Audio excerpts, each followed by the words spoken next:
I was going to speak in Portuguese. Why not? Because my Portuguese is not. I don't express well in Portuguese. You don't speak well in Portuguese? Yeah, so I told you that yesterday. You told me yesterday? I told you that when I spoke to you. I saw you in live, you were speaking Portuguese. Yeah, but it's too much of a hassle with me. My Portuguese is not all But that. you was reading. Yeah, it's something that when I read it, it's better. Yeah. Your reading is better? Yeah. Let me send the live for some people. And then... But we are in America, so speak English. Oh yeah, definitely. We're gonna do it. I've done it in Portuguese, but I don't like it. Why? Because my pronunciation is not all that. It's alright.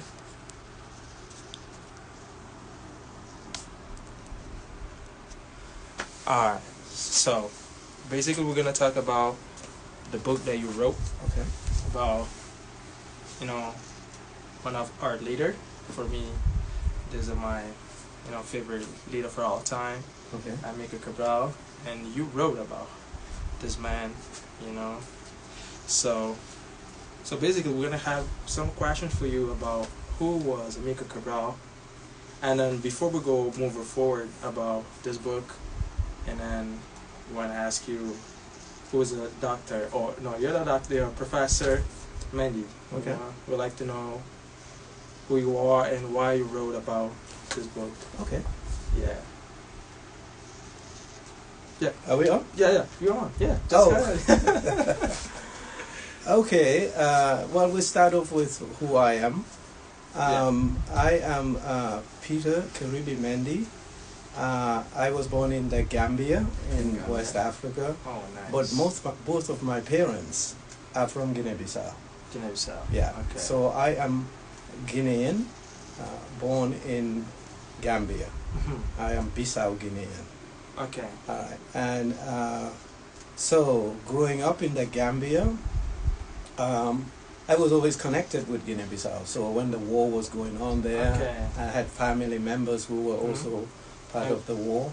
Yes. So Amílcar Cabral, I grew up hearing about Amílcar Cabral. Okay. And when I was at college, I started reading about his writing, and I was also following, the developments. This was in the 1970s. Mm-hmm. And so I was very much inspired by his writing. So he became my source of inspiration. Mm-hmm. And so I had done quite a few studies on Guinea-Bissau. My dissertation when I was at college, for my doctorate, was on Guinea-Bissau. Okay. Colonialism in Portuguese Guinea. Mm-hmm. And the resistance of the people of Guinea-Bissau Wow. during the colonial period. Mm-hmm. This was the resistance before the armed struggle for independence, just the resistance to occupation. Mm-hmm. Yeah, so Guinea-Bissau is my identity. Okay. Yes. Yeah. Well, as I You said, identify more for Guinea-Bissau than Gambia, right? well, I have, I have both identities because Mm-hmm. I was born and I grew up in Guinea-Bissau, but the stronger identity is, of course, Guinea-Bissau. Okay. I was born in the Gambia, I grew up there, I went to school there, that's why I speak English. Okay. And then from there, I went to England, where I did all my studies. Okay. From all my college studies was done in England. And so, English is my working language, my first working language. And Guinea-Bissau is my area of study, my research, intellectual area of interest in Africa. Okay. I'm interested in African history, but I start with Guinea-Bissau. You start with Guinea-Bissau. Mm-hmm. Yeah, obviously, if you go with Guinea-Bissau, automatically you have Cape Verde. Yeah, sure. I know a little bit about Cape Verde. I'm not an expert on Okay. Cape Verde, with all modesty. There are much better Cape Verdean historians. So I think follow. you know more about Cape Verde than a bunch of Cape Verdean out there. No, that doesn't know. no, I don't accept that. I don't accept that. I think I can never claim that I know anything more than Cape Verdeans. Because Cape Verdeans live the reality. Mm-hmm. There's a difference between knowing something from reading it and knowing something from experiencing Okay. it. So to move forward, because our time is running out. Okay, like what inspired you to write about Amílcar Cabral? What happened to you? Okay. And they say, man, I have to write about this man. There's a revolutionary yes. man. So what yes. happened? Like, what's the reason behind? Yeah, as I said, I've been following the development in Guinea-Bissau from a very young age. Mm-hmm. So when I went to college, when I became more politically conscious, yes. he was one of the leaders that I was following, mm-hmm. because my doctorate was in political science. Okay. All right, so I'm a political scientist, but also a historian. I have a minor in history. So history was always a passion for me. But following Amílcar Cabral was something I started very early. And as I said, I was very much inspired by him. Mm-hmm. And because of the connection with Guinea-Bissau, yeah. it became even much more interesting to me than the other African leaders. Wow. And then when I find out that he was even much more accomplished than the other African leaders, for sure, I was mm-hmm. always interested in writing and studying about him. But this book actually is part of a series by the university, Ohio University. Mm-hmm. They have started a series on African leaders of the 20th century. Okay. All right. So they asked many people, many scholars, to write on Amílcar Cabral, on Kwame Nkrumah, Nelson Mandela, all these different Thomas African. Sankara. I think I saw it. Well, that's the series. Yeah. So I was privileged enough to be asked to write about Cabral. Wow. Wow. So it was an honor. So, and that's the product. That's the result of that. Yeah. Good to know about the inspiration behind why you wrote about this book, our hero, Amílcar Cabral. Not just for Cape Verdean, not just for Guinea-Bissau, but all African. Yeah, exactly. Abroad. Yeah. Yes, he was Cape Verdean, he was Guinea-Bissau, but Cabral was a Pan-Africanist. Pan-Africanist, yeah. Cabral did not spend too much time talking about he was Guinean or he was Cape Verdean. Of course, he identified with Guinea-Bissau, he identified with Cape Verde.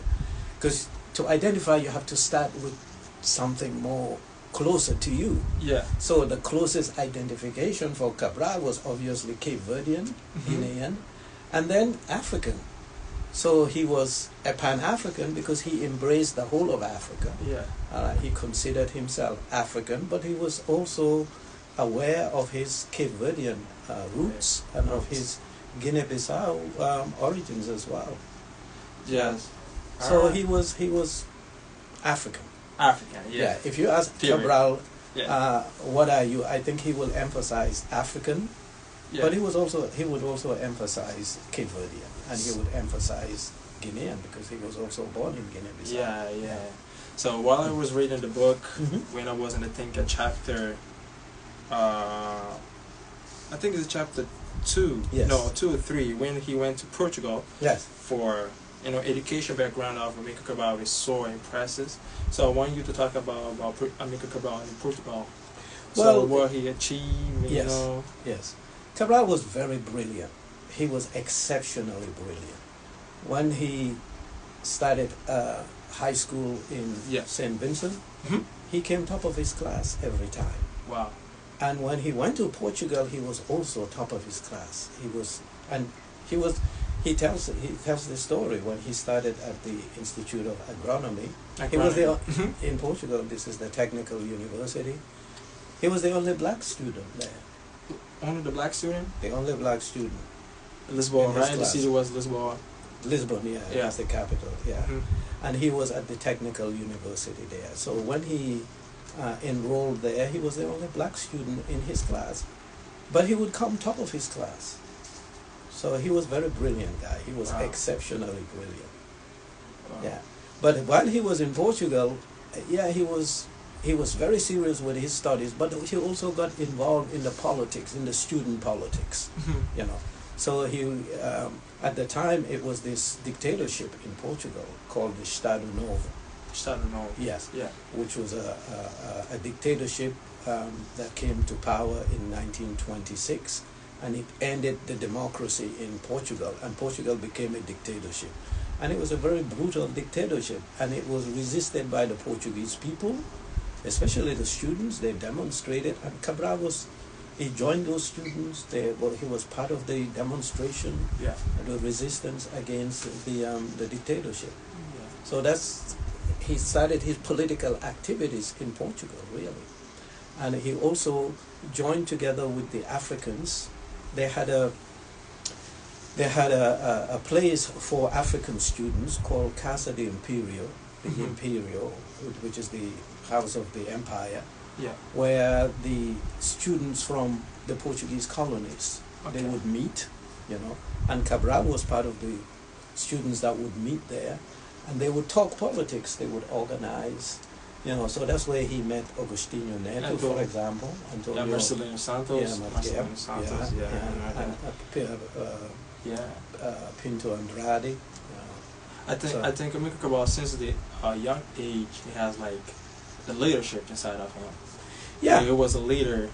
Yeah, he was a natural born leader, for sure. Yeah. Yes, wherever he was, he would be in a position of leadership, because he was also very articulate, very eloquent.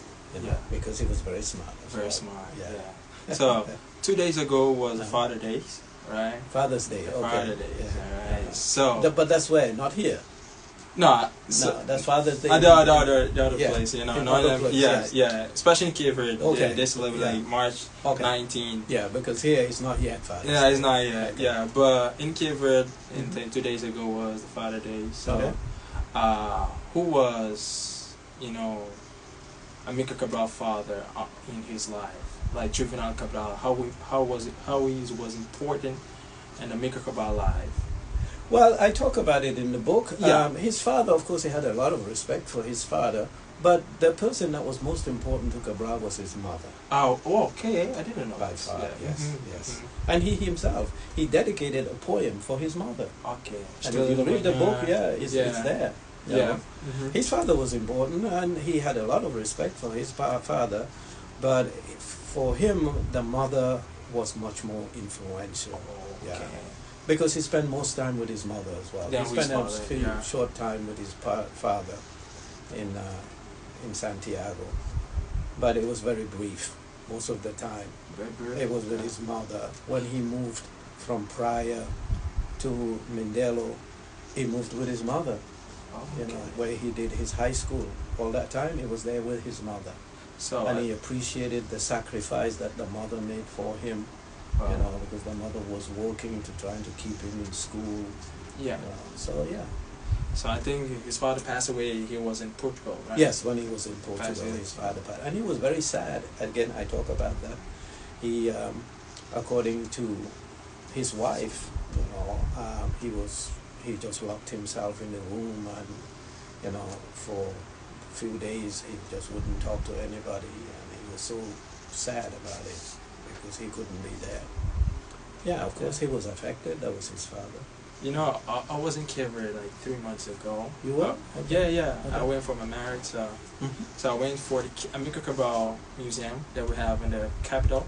Yes. And a plateau, right? Okay. This is the Fundação Amílcar Cabral. Yeah, Fundação Amílcar Cabral. Yeah, I know that place. I've been there. You've been there too? All right, very nice. So I realized, what I saw in the Amílcar Cabral Museum, that Amílcar Cabral was not just a leader or that strategized war, but Amílcar Cabral was like great teacher. Oh, sure. So tell us a little bit more beyond the leadership or the war strategies that Amílcar Cabral, how much skills that Amílcar Cabral has. Well, it's very obvious. His leadership was very effective. Yeah. There is leadership, but there's also visionary leadership. Okay. You have leaders, but not all leaders are visionary. Visionary means they can see tomorrow. They can plan for tomorrow. They have a long-term vision. Not all leaders. That's the problem with Africa today, because we have a lot of leaders. Of leadership. No, we have a lot of leaders, but they're not visionary. Example? Name any leader. Most of them in Africa are not visionary. The visionary leaders, Amílcar Cabral, Kwame Nkrumah, Thomas Sankara, people like that. People who are know the needs of their people, you know, are trying to strategize to find solutions in the future. Can they have an idea of the societies that they want to create in the future? Yes. Okay. Besides that, he was also very charismatic. Wow. Charismatic means, you know, people like him. He likes people. He has a way that he deals with people. He does not alienate people. He's not arrogant. He's not aloof. Yeah. You know, because that's the problem with Africa there's a difference between Agustin United and Amílcar Cabral. Amílcar Cabral had like charismatic. Yeah, Amílcar Cabral definitely was and much Agustin more United, charismatic. they said it doesn't. Yeah. Yeah. Amílcar Cabral was definitely. I mean, people who know him. I've spoken to people who yes. know him, who knew him. You know, in Guinea-Bissau, all these veterans that knew him. One thing they tell you about him is that he was approachable. You know, you can talk to him and he would talk to anybody. You know, he wasn't the leader up there. No, he'd come down to the people and talk to everybody. So that's why he was very much liked. Yes. You know. And I like the quote that Amílcar Cabral said, "Tell no lie and claim no easy." Yeah, victory. well, that's the honesty about him. He was very in the worst circumstance, like the Amílcar Cabral just quote that, "Tell no lies and claim no easy victory." Yeah, that's the famous citation. You know, he's telling his comrades that they have to be honest. They have to be honest. Yeah. They have to be honest with themselves. They have to be honest with the people. Don't lie to the people. Tell them the truth. You know, don't hide anything. The challenges are there. Let them know what the challenges are. Let them know what the difficulties are. Don't lie about it. Yes. Be honest. Be transparent. Yeah. For you personally, what was like the big achievement that Amílcar Cabral did on his life? There's not one. There's several. Several. First of all, I don't know if you can appreciate this. In the 1960s, 1970s, until his death, the world was divided in two. You have this ongoing Cold War. Cold War. The world was dividing. Okay? Yeah. And so it means you have to be on one side or the other. Okay. And this is the genius of Cabral. He was able to navigate through both of them. Wow. Amílcar Cabral was able to get support for his movement from the east as well as from the west. Okay. But much more important, from the east, from the eastern side, so he had the Russians, and the Russians at the time were not very good, were not in good terms with the Chinese. Okay. And if you get help from the Russians, if the Russians give you help, they don't want you to get help from the Chinese. Okay. But Amílcar Cabral was able to get help from both. And he's the wow. only leader in Africa who was able to do that. From China and then from... Both from China. And look, Russia. he sent his men to be trained in China. Cuba. China. Yes. At the same time, he sent his men to be trained in the Soviet Union, as well as Cuba, of course. Yeah. But I'm saying, because of this rivalry, this problem that the Soviet Union, the Russians, they had with the Chinese. Yeah. If you get help from one side, you can't get help from the other. Yeah, But Amílcar Cabral was the only African leader who was able to get help from both. Yeah. You know why? We don't know. You know why? Yeah. Because Amílcar Cabral said, look, any help that you give us cannot be conditional. If you want to help us, you help us, but you cannot help us and tell us what we can do and what we cannot do. Wow. You give us help unconditionally. Yes. All right? If you want to help us unconditionally. You cannot help us with conditions. Without second intentions. Yeah, we cannot accept that. Yeah. Wow. And because he was respected as well. So the Russians respected him because he was credible, you know, he was intellectually very sharp. And also they saw his program. Multiple language, right? Yeah, he spoke French very good. He spoke English. You know, I don't think he spoke Russian, but the Russians would speak French and English. Yes. You know, so and he spoke Spanish, of course. Somehow they were able to connect. So tell us about Amílcar Cabral and Che Guevara. Well, how? Because these are very important revolutionaries. Yes. Sometimes they are compared, which I say in the book I don't think is fair. I think Amílcar Cabral was much more successful than Che Guevara. Oh, way better. Yeah. Well, I don't know about better, but in terms of being effective, they were both revolutionaries. Okay. Amílcar Cabral did not believe that you can import revolution or export revolution. That's a fundamental difference between Che Guevara and Amílcar Cabral. And Che Guevara was a communist, right? Yeah. But I mean, he was a revolutionary, a communist revolutionary. Okay. But he believed in exporting revolution. He was part of the revolution in Cuba, okay? But he believed that after Cuba, we have to take the revolution somewhere else. Like he tried in the Democratic Republic of the Congo. Okay, but he failed, I think. That failed. Yeah. Then he went to Bolivia. That too failed. That's where he was killed, in Bolivia. Oh. Now, Amílcar Cabral does not believe in exporting revolution. He believes in giving solidarity, helping people who are... But the people have to wage their own revolution, because the revolution has to be based on the reality of the country. Wow. And the reality changes from one country to another. So you cannot say the Cuban revolution has to be exported to another country, Bolivia, or to the Democratic Republic of the Congo. Yeah, that was... And of course, Amílcar Cabral was far more successful than Che Guevara. Oh yeah. Amílcar Cabral was able to liberate 2 countries, Guinea-Bissau and Cape Verde, and help the liberation of 3 others. Angola, Saint Domingue, and Mozambique. Yeah, Mozambique. And also helped to liberate Portugal. Don't forget that. It is the war in Guinea-Bissau that defeated Portugal, and it was those Portuguese soldiers that went back to Portugal and staged a coup d'etat. 25 de Abril was conducted by veterans of the war, mainly in Guinea-Bissau. You had other veterans from Mozambique and Angola, but the coup d'etat itself was organized in Guinea-Bissau. I mentioned that in the book too. I know. Yeah. So Amílcar Cabral was far more successful. So for me, it's not even comparable, because Che Guevara failed in the Democratic Republic of the Congo. He failed in Bolivia, where he was killed, and that's it. Amílcar Cabral, yes, he was killed, but because of his organization, the revolution succeeded. The liberation of Guinea-Bissau was successful.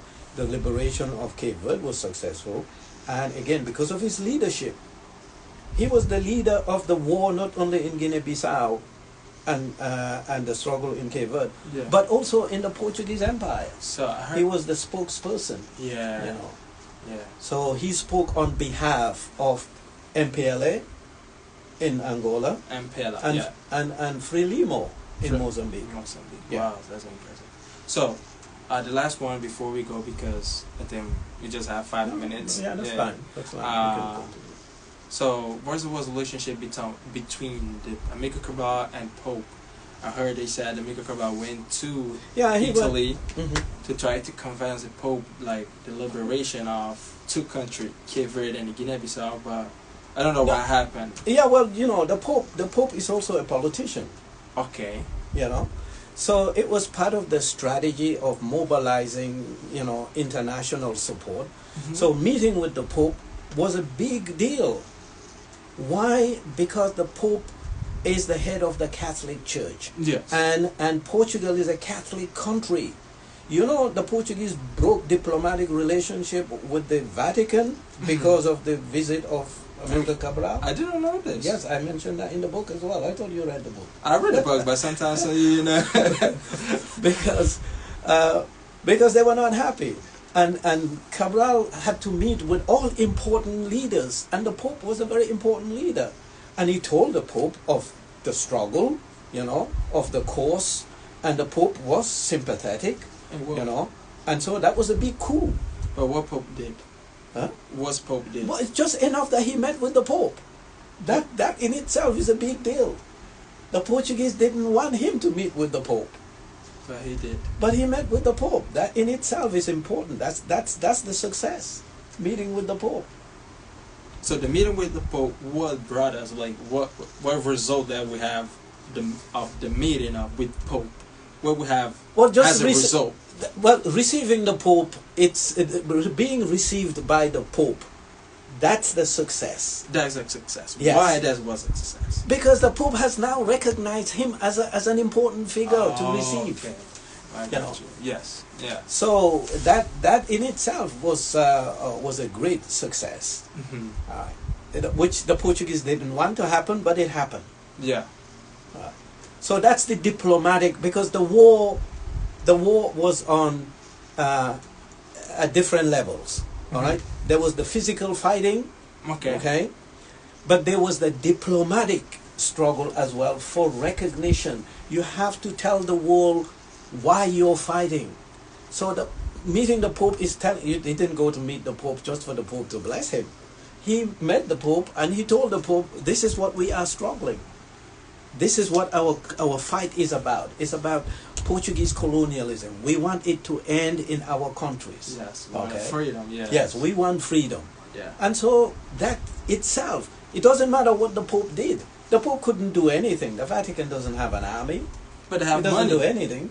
You know, yeah, they have money, but it's just enough that you were received by the Pope. That is a big deal. Wow. That in itself is a big deal. I think most Cape Verde doesn't know this. No, I think most people, don't underestimate the knowledge of the Cape Verde. No, I don't. I love my people. Cape Verdeans are very much in knowledge. No, the reason I tell you this because in school they don't teach us. No, because in school they don't teach us about Amílcar Cabral. True. And that is sad. They just said like when he got born and when he got killed. Right. That's it. They don't teach us like. And it's not just Cape Verde. Go deep inside about life and the legacy of our hero Amílcar Cabral, what he did about us. But I think they used to do it. They used to do it, and they used to do it in Guinea-Bissau. They used to have a class or a course called Formação Militante. Formação Militante. Okay. Yes. Right. They used to have it in Guinea-Bissau. They don't do it anymore. So they don't teach about Amílcar Cabral in Guinea-Bissau. That's sad. They don't. But you know what is sad?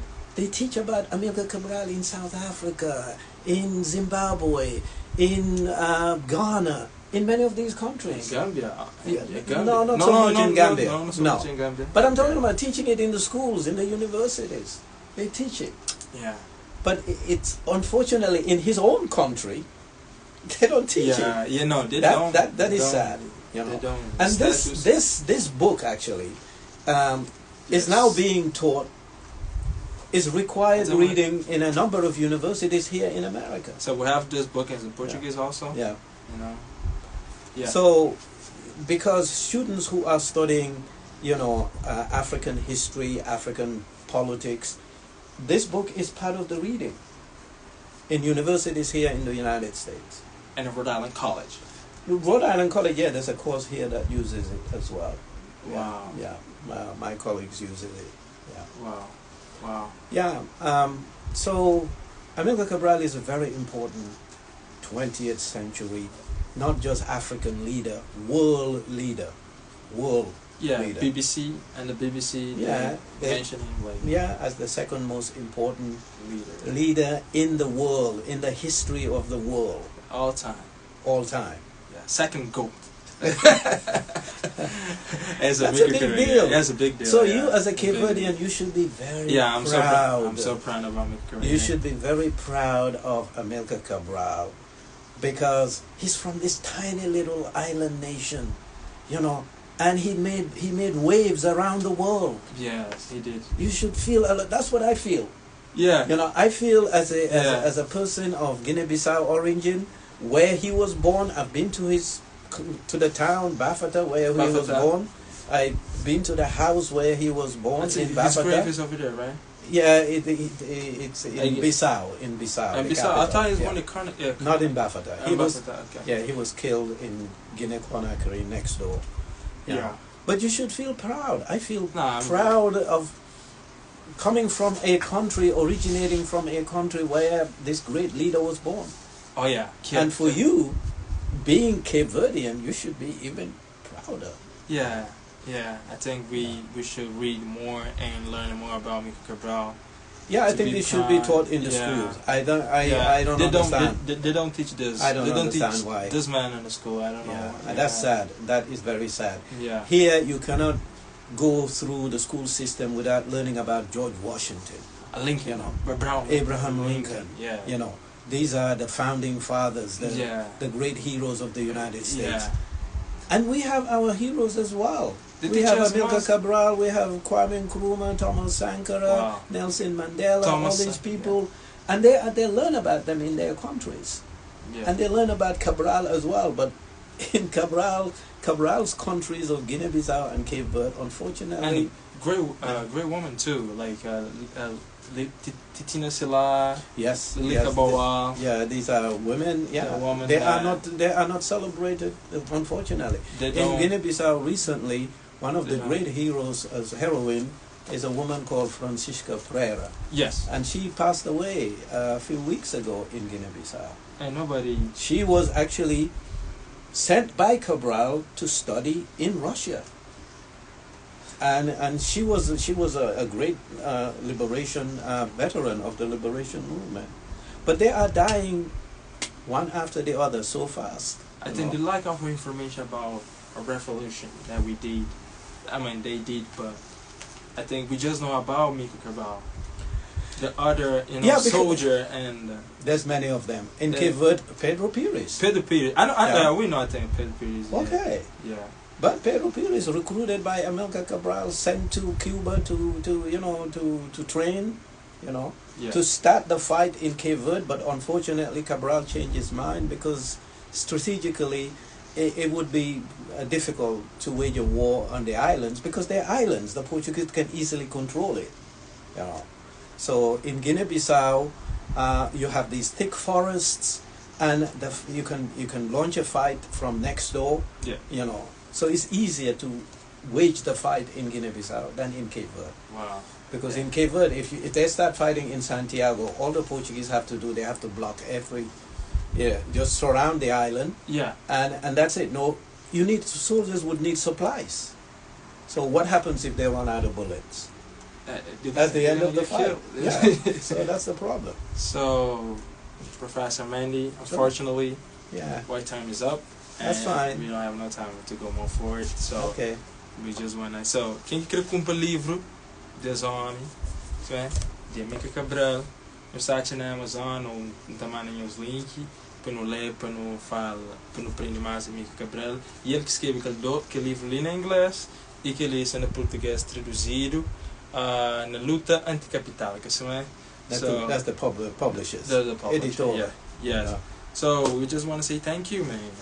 You're welcome. I will be here. Okay. Call you to schedule another meeting. It was a pleasure. You keep promoting the name of Cabral. Okay? Oh, that's why I'm here, to make it live. This is the first time. I think the future is with you, young people. Yeah.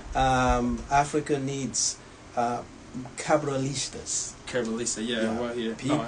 People who study and follow the teachings of Cabral, because it's about giving dignity, but also making sure that Africans are in control of their destiny, that they prosper, that they can take care of themselves and their families. That's what Cabral was struggling for. Yeah. To make sure that people can meet basic needs. We're struggling so that people can take care take care of themselves and their families. Yes. Yeah. Thank you. Okay. I think we're very grateful for. And then I'm gonna call you. Probably we're gonna do it again. Okay. Because a lot of things to cover about Amílcar Cabral. Okay. But what was your last word for the people? Well, my last word, as always, my first and last word is always to study, get to know the ideas, get to know the sacrifices of people like Amílcar Cabral. If you're a Cape Verdean, you are very lucky. Yeah. You have a son of Cape Verde who is recognized all over the world, who is appreciated, who is celebrated. You know how many streets that are named after Amílcar Cabral all over the world? No, in Cape Verde. I didn't Cape Verde, I don't know. I don't know. think we just have one or two. Well, okay, at least, but you know, everywhere that I have been to in Africa, most places I have been to in Africa, there's an Amílcar Cabral Street, Amílcar Cabral Avenue, you know, Amílcar Cabral Road. Wow. In most places I have been to, they have schools named after him and statues of him. You know, even in Europe, you know, I saw a street in France named after Amílcar Cabral. Wow. You know? Yeah. I have to look at it. So you should be proud. You should be proud that you are from the same country as this great man. But it's not enough just to be proud. You should learn about him. You should know about what his thoughts were, what makes him great. All right. So it's not just this book. There are many books that have been written. Go to Fundação Amílcar Cabral in Praia. You know, there's a lot of publications about him. Meet his wife. Yeah, You know, still alive. Ana Maria. Yeah. You know, you will find her there. Meet his daughter. You know, Eva. Both of them. She lives in Cape Verde. You know. So, a luta continua. A luta continua. Okay. All right. So, que tem... So eens fica direito, não te fala. What? Oh, sorry. It's okay. No, I was gonna say, this is streamed. There's a stream, yeah. So can I This see is, this but this is my first time doing live. Okay. Yeah. Can I see that? Can this I'm be gonna seen? send you. Our link. Yeah. Okay. Eens fica direito, não tô hoje, ok?